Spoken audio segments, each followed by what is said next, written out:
ಕಡೆ ಆರ್ ಅಶೋಕ್ ಏನ್ ಹೇಳಿದ್ರು ನವೆಂಬರ್ ನಲ್ಲಿ ಮುಖ್ಯಮಂತ್ರಿ ಬದಲಾವಣೆ ಆಗೋದು ಪಕ್ಕಾ ಅಂತ. ಸೊ ಅದರ ಬಗ್ಗೆ ಈಗ ಯಾವಾಗ ಆರ್ ಅಶೋಕ್ ಜ್ಯೋತಿಷ್ಯ ಕಲ್ತಿರೋ ಗೊತ್ತಿಲ್ಲ. ಸಿಎಂ ಬದಲಾವಣೆ ಮಾತಿಗೆ ಸಚಿವ ಪರಮೇಶ್ವರ್ ಕಿಡಿಕಾರಿದ್ದಾರೆ. ಆರ್ ಅಶೋಕ್ ಅವರು ಯಾವಾಗ ಜ್ಯೋತಿಷ್ಯ ಹೇಳೋಕೆ ಶುರು ಮಾಡಿದ್ರು ನಮಗೆ ಗೊತ್ತಿಲ್ಲ. 5 ವರ್ಷವೂ ಕೂಡ ಸಿದ್ದರಾಮಯ್ಯನವರೇ ಸಿಎಂ ಆಗಿರ್ತಾರೆ ಅಂತ ಪರಮೇಶ್ವರ್ ಹೇಳಿದ್ದಾರೆ.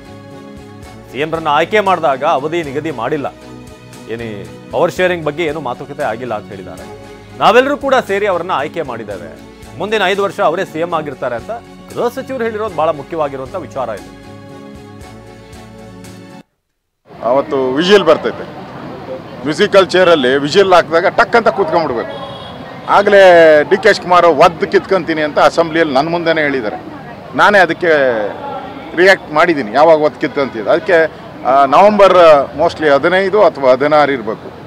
ಅವತ್ತು ಮ್ಯೂಸಿಕಲ್ ಚೇರ್ನ ಶೀಟಿ ಹೊಡೆಯುತ್ತೆ. ಸಿದ್ದರಾಮಯ್ಯ ಬದಲಾಗ್ತಾರೆ ಸರ್ ಸಿಎಂ ಮಾಡೇ ಆಗೇಬೇಕಲ್ಲ, ಒತ್ತು ಕಿತ್ಕೊಂತಾರೆ. ಇಲ್ಲ ಅಂದರೆ ಬದಲಾಗಿಲ್ಲ ಅಂದರೆ ಡಿ ಕೆ ಶಿವಕುಮಾರ್ ಒತ್ತು ಕಿತ್ಕೊಂಡ್ಬಿಡ್ತೀನಿ ಅಂತ ಹೇಳಿದಾರಲ್ಲ. ಗೊತ್ತಿರೋದು ಕೇಳ್ತಾ ಇದ್ದೀನಿ. ವಿರೋಧ ಪಕ್ಷದ ನಾಯಕರಿಗೆ ನಾವು ಶಾಡೋ ಸಿಎಂ ಅಂತಾರಲ್ಲ, ನಮಗೂ ಗೊತ್ತಿರ್ತದೆ. ನಾವು ಸರ್ಕಾರ ಮಾಡಿದ್ದೀರಿ, ನಾನು 5 ಸರಿ ಮಂತ್ರಿ ಆಗಿದ್ದೀನಿ, ನಮಗೂ ಗೊತ್ತಿರಲ್ವಾ ಏನೇನು ಮಾಡ್ತಾರೆ ಇವರು ಅಧಿಕಾರಿಗಳು, ಪೊಲೀಸ್ ಅಧಿಕಾರಿಗಳು, IAS ಎಲ್ಲ ನಮಗೂ ಗೊತ್ತಿರ್ತದೆ. ಇವ್ರು ಯಾರ್ಯಾರ ಹತ್ರ ಮಾತಾಡಿದ್ದಾರೆ ಅವರೆಲ್ಲ ನಮ್ಗೆ ಹೇಳಿರ್ತಾರೆ.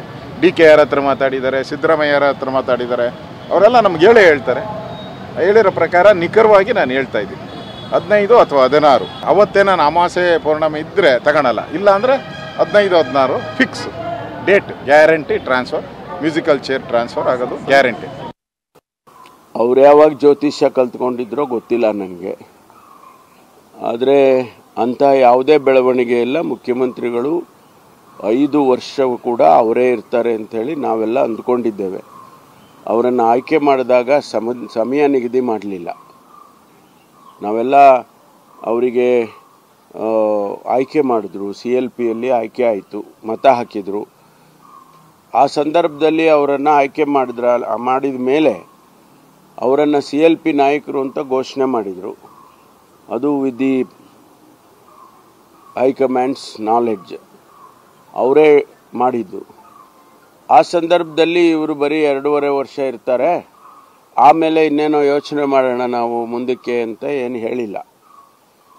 ಅದರಿಂದ ನಮ್ಮ ಮನಸ್ಸಲ್ಲಿ ಇವತ್ತೇನಿದೆ ಅಂದರೆ ಅವರು 5 ವರ್ಷ ಇರ್ತಾರೆ ಅಂತ. ಈ ಮಧ್ಯೆ ಹೈಕಮಾಂಡ್ನವ್ರು ಏನು ತೀರ್ಮಾನ ಮಾಡ್ತಾರೆ ಗೊತ್ತಿಲ್ಲ.